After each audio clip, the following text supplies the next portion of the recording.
things that I was wrong about. Because, yeah, your girl is wrong. Now that I'm in my later 20s, there's so many things that I used to think about life in my early 20s, about life or about whatever, that you go through shit and you realize, oh yeah, I was wrong. And then I'm sure in my 30s in a few years, there's going to be so many other things that I'm really thinking right now. And I was like, yeah, girl, you are wrong.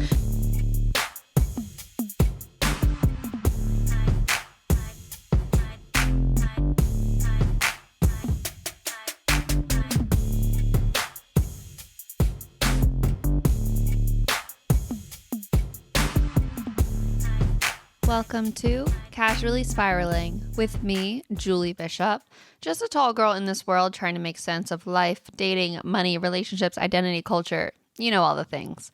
I learned that my thoughts don't always land with the people around me, so I'm here to break it all down, talk it out, probably overshare, and maybe find some who don't think I'm totally crazy after all. Hi, everyone. Welcome back to Casually Spiraling. We are back for another week. I think this is episode 30. We made it to the 30s. I'm so excited. Thank you guys so much for coming back and staying tuned and listening.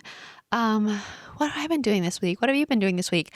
I'm recording at nighttime right now. I usually do a morning record, but my schedule changed, so I had to record after work today. And yeah, so different vibe, different mood. My boyfriend Jacob came into work today. Jacob Elordi, he's just so beautiful. He comes into where I work regularly, and oh my God, you guys, he's just so hot. Like, hot take, Jacob Elordi's hot. But no, like in person, so much more. And he's so tall and he's so friendly and nice, and like other famous people that come in just like, you know, act famous and like, you know who I am kind of thing. But he just comes on and she's like, hey, table for two. And we're just like, yeah, me and my coworker were just like, let's just play it cool. We're like, oh, hey, yeah, we can seat you. But he's just such a cutie. Anyway, so yeah, I just got off of work and I'm here. Recently, I have been booking so many trips. I'm very excited. I'm very, very excited. I love having trips in the books, but I do not have the money for these trips. I definitely need more money for all the trips that I'm planning, but what can I say? People keep reaching out to me wanting to book trips with me. What can I say? Your girl is popular. Just kidding. No, but I can't wait. I'm really excited to do more things, see more places. I love a trip, and I always think the memories and trips are worth it. Getting to go somewhere and do things versus staying home. So yeah, that's what I've been up to this week. But today, this episode, I wanted to talk about things that I was wrong about. Because yeah, your girl is wrong. Your girl can be wrong a lot, and it just happens. But no, I think, you know, it's an underrated thing to do. Admit that you're wrong. I think it's a good thing, you know, and not just in an argument, but like about life.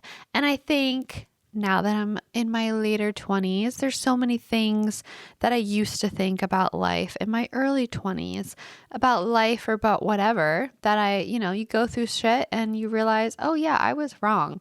And then I'm sure in my 30s in a few years, there's going to be so many other things that I'm really thinking right now. And I was like, yeah, girl, you are wrong. So this episode really could do every few years. But yeah, so I thought it'd be fun because so much changes during these formative years. I feel like in your 20s and 30s, so much changes. You go through stuff, you learn a lot. So I thought it'd be fun to go back on some things that I really thought about and held my hand high on. And now I'm like, oh girl, look, life is tough and maybe you weren't so right. But yeah, just our lives, thoughts, beliefs. I think if we're in our later 20s right now, are probably a lot different than when we were 20. Even in your 20s, just like 20 to 25, a few years makes a big difference. So right now, going from like 20 to 28, I think there are things that I was just fucking wrong about. So let's go through them. Okay, let's see. The first one that I want to talk about, first thing I used to think was that love is enough. Oh, was, and I am still a big hopeless romantic, okay? Growing up as a kid and then entering my first relationships, when you get into high school and your early 20s, you just think nothing else matters. You're in love, everything else will fall in place. You'll figure out everything else. It's a fairy tale, the best feeling in the world. You're so strong, yada, yada, yada. And then, I think everyone just goes through that one relationship where it's like, oh, yeah, other stuff does matter. I think that's just one of the biggest myths growing up. We see it in movies and TVs, rom-coms, anything. I used to watch so many shows, and I still do, and you ship characters together and you're like, oh my God, they can get through anything. They love each other. That's all that matters. It's so cute, and you just want that. And if you love someone enough, everything should work out, right? Unfortunately, that's not always the case. Of course, I'm still a big lover girl, and I love, and that's important. But what I've learned over the years is that values, morals, logistics, even just some logistical things, they all have to align too. Because love without those things then just creates kind of a painful gap between, you're feeling something real and deep, and then this gap between it actually being able to work out, And it's a hard truth. It's not a nice saying. It doesn't sound nice, because you can love someone so completely and be like, but we're still not right for each other. And that sucks. And I think that's one of the hardest things to deal with it. But it's harsh. It sounds harsh, but it is reality. And sometimes two people just look at life a little differently, or their lives just don't match up. Or, there could be these small things that come up regarding this in the beginning of a relationship, and you think like, oh, like that doesn't matter. We're good. We love each other, yada, yada, yada. But then as, you go through time, these things kind of can build, and you realize, oh, builds, maybe grow some resentment here and there, and you realize, okay, these things that we thought might not have mattered because we still love and respect each other, they do unfortunately matter in your partner. They do. And it won't always take you to the end. And I think this is something that you kind of have to go through yourself to actually start believing. Someone can tell you this, like me, myself right now, and you can hear it and be like, yeah, whatever. That's not true though. I think you really have to go through an experience to be like, oh yeah, I see what you mean. Experience it at least once. And then you can take that in the future and be like, look, you're great. I love you. But I have these list of other things that I need to check off and make sure we align on. Start that from the top before you even get to love.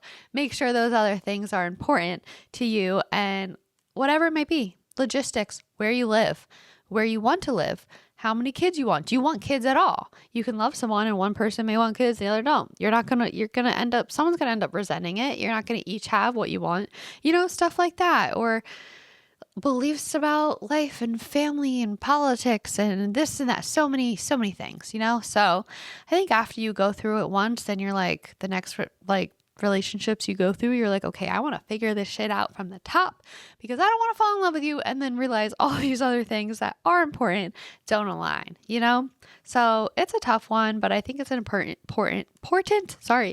lesson that a lot of people go through, especially maybe in their 20s. But love is real and it matters. It just is not enough on its own.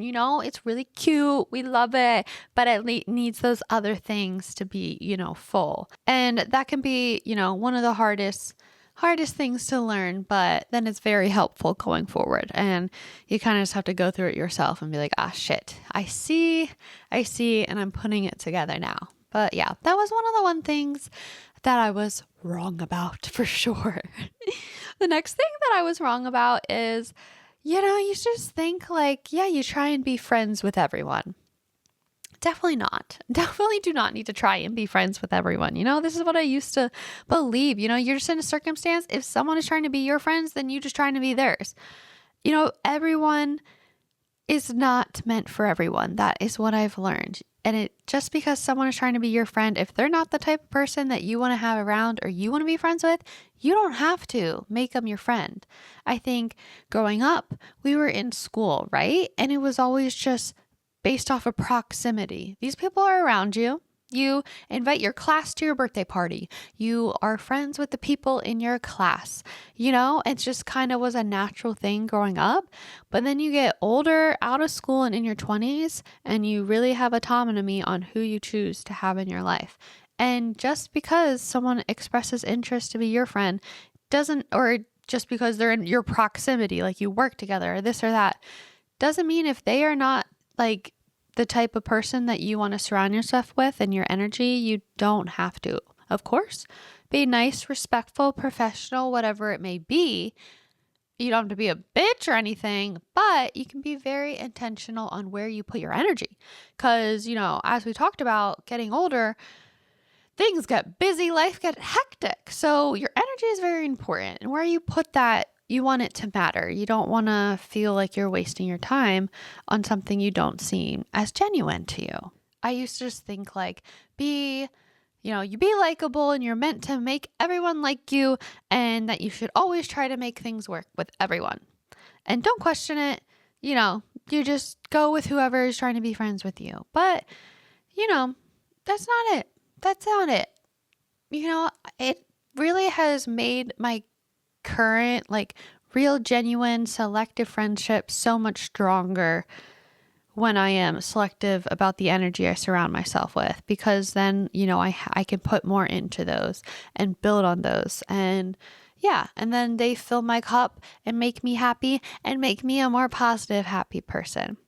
I think not everyone is meant for everyone. We're not all meant for each other. And I think one of the most important and biggest lessons I've learned, and this goes for friendships and relationships, is why would you ever want to be friends with someone who doesn't want to be friends with you? And same for a relationship. Why would you ever want to be with someone who doesn't want to be with you? Okay? Lock in, look in my eyes. I'm looking at you. Okay? This is important. I'm going to repeat it. Because everyone needs to get this through their heads, I think. Some people still struggle with this. Why would you want to be friends with someone who doesn't want to be friends with you?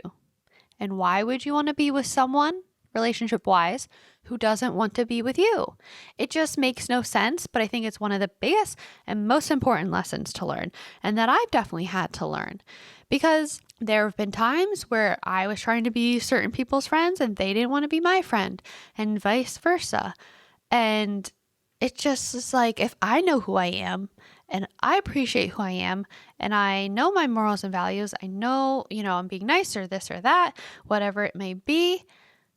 If someone doesn't want to vibe or rock with that, why would that be the type of person that then I would want to be friends with, That's not going to mesh. That just doesn't make sense. If someone doesn't appreciate you, why would you keep trying and trying and trying to be their friend? And then relationship wise, if someone tells you they don't want to be in a relationship with you, or they're not looking for a relationship, or, they don't want anything serious or whatever, and you keep trying, why is that someone you would want to be in a relationship with? Wouldn't you want to be with someone who very appreciates you, shows and tells you that they want you and it's reciprocal? That it just would be an immediate no for me, which it can be tough, but I've literally have seen people, people literally have told people they don't want to be with you and they keep trying. I'm like, if they're not appreciating you and they don't see the value that you bring and your worth, why is that someone that you would then want to be with? It's one you really need to let sink in, but it's an important one, and it's very practical, friendships and relationships wise. And I think it's very, very important to stand on that, Stop chasing these connections that aren't mutual and just put it into the ones that are. Don't waste your energy somewhere that you don't want it to be, or that they don't want it to be. You can, again, always be nice, respectful, whatever to whoever, but that doesn't mean you have to be friends with everyone or go after everyone or this or that, If someone is like a negative person and doesn't share my morals and values, That's not someone I want to put so much energy into. Quality over quantity is so real. It beats it every time. A small circle that is genuine beats a wide surface level quality group of people every single time. Every single time, because those people are not going to make you feel good. You're going to go hang out with someone you don't want to, and you're going to come back being like, oh, why did I do that? I wish I stayed home. I didn't enjoy what we talked about. I didn't agree with them. They didn't feed into my energy. They didn't add to my life. Okay. Just the moment that I stopped trying to make everyone a bestie and a friend was when my real friendships got better and a weight was lifted off my shoulder. Okay? Take that pressure off for you, because you don't got to be friends with every single person. Everyone is not meant for everyone. Okay. Next one, number 3. This is a little fun one to switch it up. Something that I definitely believed in my early 20s was that I will never drink. Not that I will never ever, but I am not a caffeine person. I don't need caffeine, and I will never be a coffee drinker, or I will never need it. I'm a water girl only. Look, I was convinced. That was me. That was my way of life. That was my flex amongst flexes. Never going to happen. I hate caffeine. It's so bad for you. I don't like the taste of coffee, or this or that. Oh. She was so full of energy. Oh, that young girl was so full of energy, would spring out of bed, only drink water, nothing else, and go after it, and it would not take her down. So now what you may say is, Julie, what changed? How did we get here? When did it happen? Was there a specific moment, or did it slowly creep in? Let me tell you, I know you're asking and you're wondering. Yeah, I did used to only drink water. I didn't grow up drinking caffeine. I don't like soda. I still don't drink soda, this or that. But, you get older and life gets tough and you get very tired. That tiredness, that energy starts to go a little bit. You get older, you get more busy, you get more tired, and you realize it's okay if something helps that. It's okay. Let it in. Let it in. Let it have it. If it helps you and it makes you more positive and more happy, it's okay. Let her in. Let it have it. But no, it kind of started back in my Atlanta days when I was working a lot of jobs and I was not sleeping very much. I was opening at LA Fitness at 4 a.m. and then working a restaurant job at night to close till 2 a.m. So yes, that only gave me 2 hours of sleep. And yes, when I came in at 4 a.m. at LA Fitness, I sure was not going to be able to just sit at that front desk and not fall asleep without caffeine.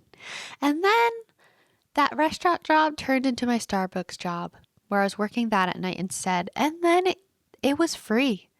This little boost to energy was now free to me. And the thing is, I don't like the taste of just plain coffee. I used to not like lattes, but now I do. It's crazy. You really get addicted and then you really start to like it and you change your taste buds. But the thing is, I have a huge sweet tooth. And what I really want is a very sweet latte or sweet coffee, But I rather eat my sugar than drink it, if that makes sense, for the day. So it's tough. It's a tough game, and it was a tough game. But now I just do those Alani energy drinks or a Celsius. Now I only do half a day at a time. I don't do a full one, so I'm still not too crazy. I do a half a one. I split a can between 2 days, and then 1 day a week I'll have a fun sweet treat latte. So, yeah. I've changed. I'm a changed woman. I thought it would never happen, but I guess never say never, bitch. Here you are now. Okay, the next thing that I was just wrong about is, this one. Cuts deep. You have to work out 6 days a week, no matter what. Dun dun dun. Yeah, no. No, girl, no, let me give her a hug. No, she was burning herself out. No. Oh my gosh. I used to believe that discipline meant never missing a workout and skipping a social plan and this or that. And this routine came before everything else. Everything else. But it actually ended up costing me social plans I missed out on. I would have a lot of guilt on the one rest day that I had, or if for some reason I couldn't get that 6 day in, there was a lot of guilt there.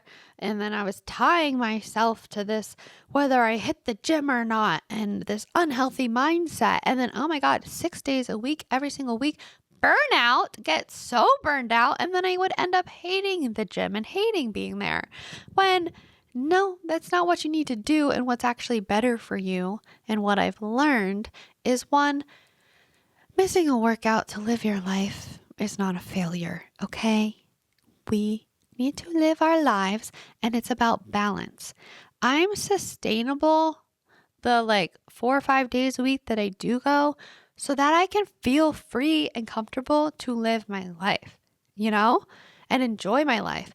And if I need to miss a day because something comes up, it's not going to ruin my world. Nothing is going to change. I work hard when I am at the gym so that I have the freedom to not go if I need to not go or this or that. And now that I'm not burning myself out, forcing myself to go 6 days a week, making my muscles incredibly tired and fragile and fatigued, now I enjoy it and I like it and I look forward to it. And I feel so much better than when I was forcing myself and had this unhealthy mindset and was like, oh my God, I can't say a social plan because I have to go to the gym. Or, oh my God, I missed a day. What can I do? Oh, girl, calm down, please. It's too exhausting. It's too exhausting to worry about it like that and have that mindset and that guilt. It's just not worth it. And the sustainability of that 4 or 5 days, whatever your schedule may be, frees you up when you're not there. So you don't have to worry about it. It doesn't have to be on your mind. A good, strong 4 or 5 days is going to beat a burnt out 6 days every time. You don't even give yourself time to recover, so then you aren't showing up your best self the next workout, but when you recover, then you can actually show up to your workouts even better and you can perform better and do better. Anyway, that is a major thing that can be such a weight, especially on society's pressures of body image and this or that. So no, it's too much. It's too exhausting. I definitely learned to have a healthier mindset and the bigger picture of your relationship with fitness should add to your life, not hold you back, not hold you hostage. It should ease your mind and it should make you feel better instead of being exhausted and wasting so much energy worrying about it in an unhealthy way and a draining way. And I was just so pressed and hard on myself. Like, ew, no, thank you. No, thank you. We don't have time for that. Okay. I used to think discipline meant never bending.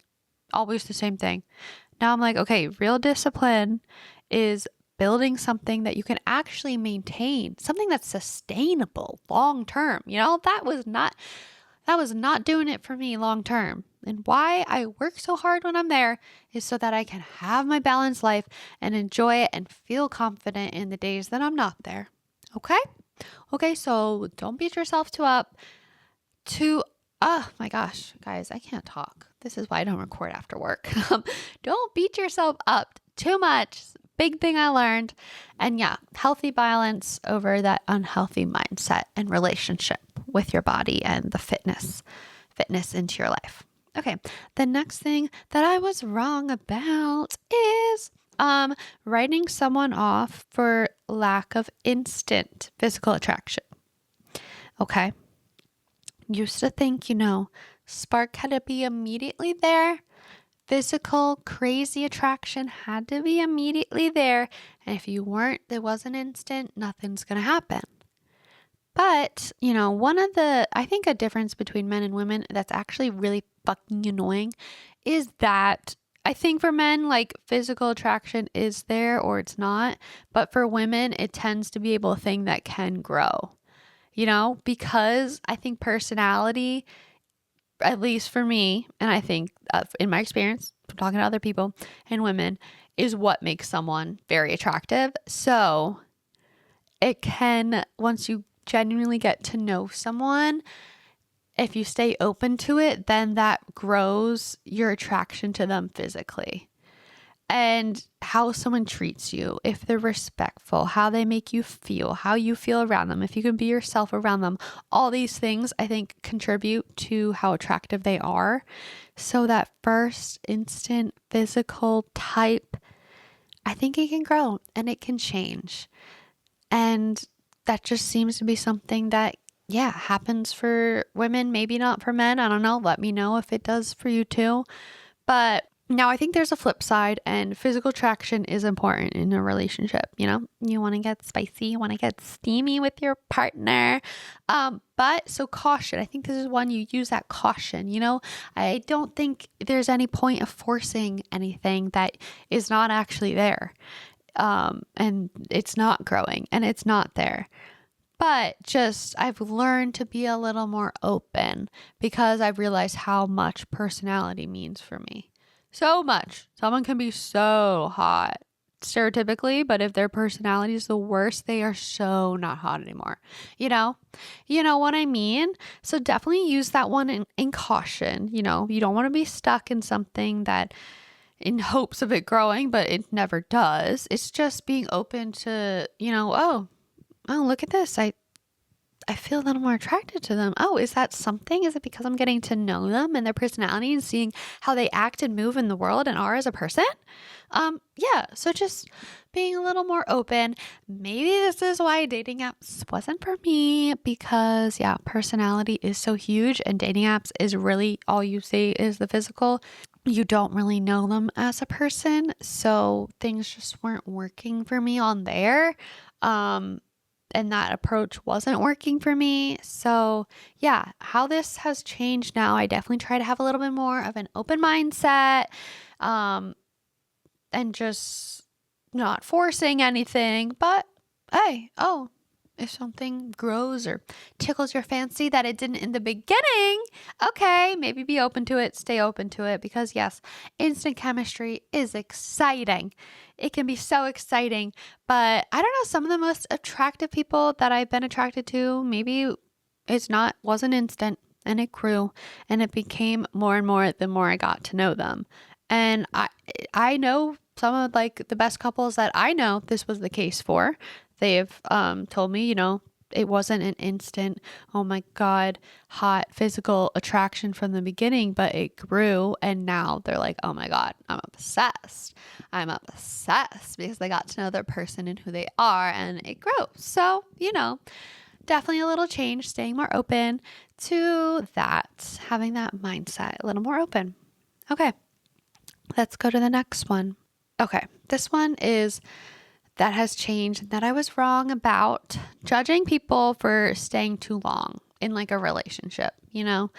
What I used to be, and look, this is a tough one, but it used to just seem like, oh, it's simple. Like if those things are wrong and they're treating you like that, it's not working. Why don't you just leave? Why are you still in it? Why do you keep going back to them? It's just so easy to judge from the outside, right? So easy. Situations can look so bad and you can so fully not get it unless you're in it. And I think that was a big thing that I did learn is it's so easy to have rose-colored glasses on when you're in it. And being from the outside, you don't actually know what someone's relationship is like unless you're in it. There's a lot more that goes on when you're in it than just viewing it from the outside that makes things a lot more complicated. For example, you know what? I think all of America is asking and yelling at Melanie on Love Island, of course, to not be with Sincere. We're like, Melanie, please. There's so many brands posting girl, we'll give you free shit if you leave that man. Why are you taking him back? Why? Everyone, and look, that's me too. But who knows? maybe Melanie is playing it smart on the inside. I think she knew no more bombshells were coming in. And if she didn't take him back, she would be off the show. So, who knows? We'll see what's to come. But Girly may know this. And from the inside, she may be like, look, what am I supposed to do? No other bombshells are coming in, and it's the last week or two. If I want to make it to the end of this show and possibly win that money, a girl's got to do what a girl's got to do, okay? Even with her family telling her, girl, leave this man. And look, she should. And hopefully she does. But it's so much easier to judge that on the outside than from the inside. There's so much more emotion and stuff that keeps people on from the inside that now what I've learned is try to not judge so much. And I know I really don't know anyone's relationship from the inside. I only have my outside perspective from it. You can never know someone's relationship from the inside. Rose-colored glasses are a huge thing. It's why I've gone through that and I've learned that, why I'm so picky now, because I never want to be caught with rose-colored glasses on again. And then you get into whatever thing and they finally get lifted later on, it's tough. It's tough. So look, there are certain situations where it's like, girl, you're being treated so poorly. I don't want you to be in that. And you need to get out. And I still have those feelings of wanting to be like, why? Why are you doing this to yourself?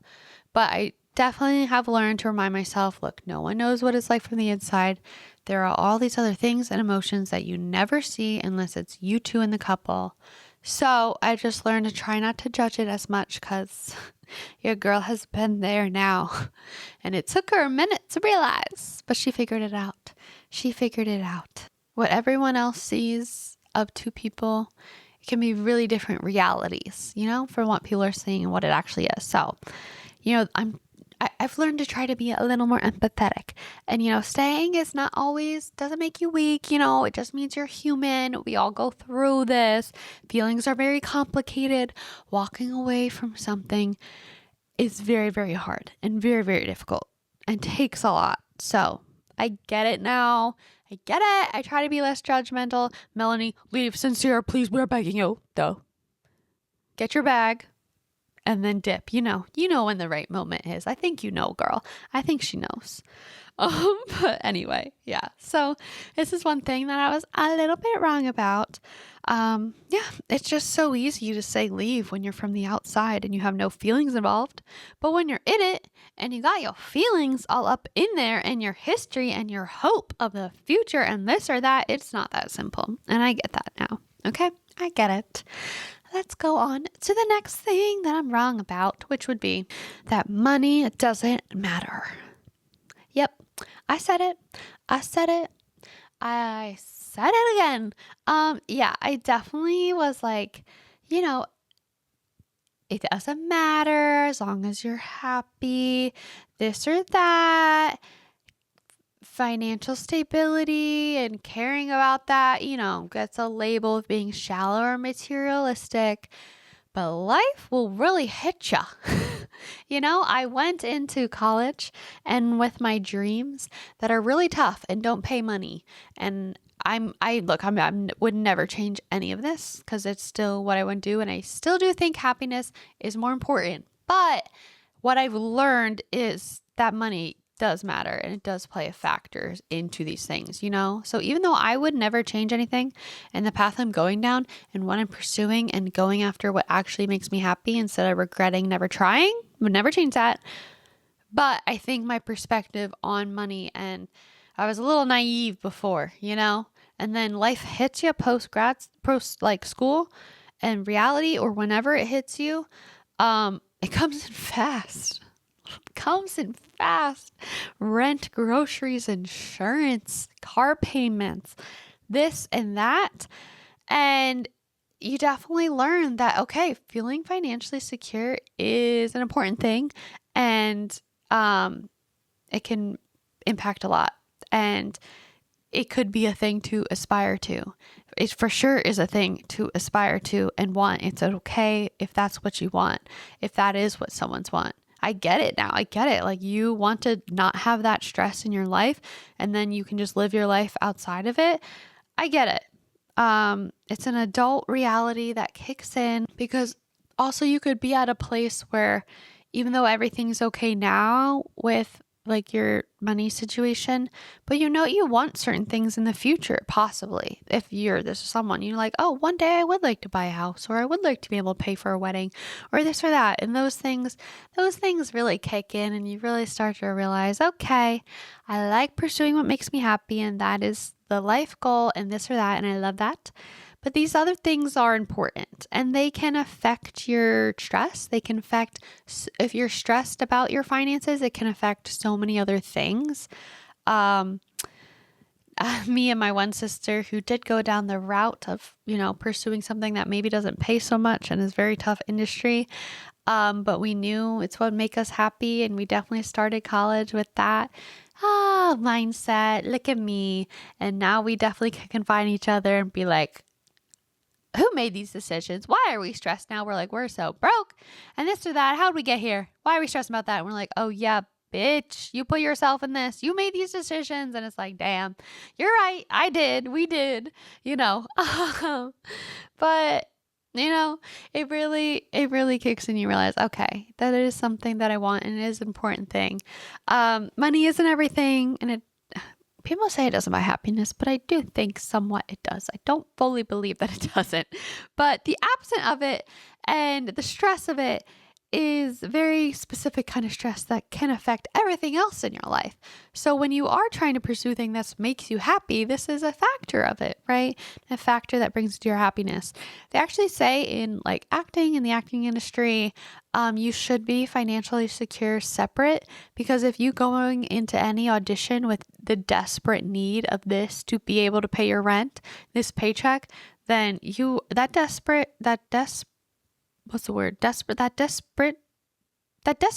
is going to show. It's going to come off, and you're not going to perform well, and it's not going to actually end up getting you the job. So it's so important to have financial stability outside of, at least for me personally, what they say in acting, outside of it, so that you can do your best inside of it, because that stress will really show, and it will really, really change you and how you act and how you move. You know what? I still would not change anything. Of course, I still would go to that on the route of pursuing my dreams and what makes me happy and pushing through that by any means. But your girl is not bringing in no big bucks, and I'm just saying that hits ya.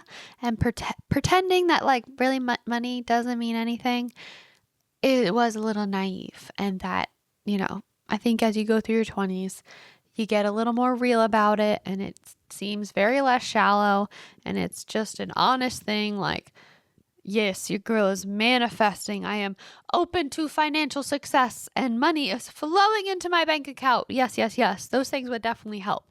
They definitely do help. So wouldn't change my pursuits, but definitely something that I've learned, and it's definitely something that hits you like a truck. Okay?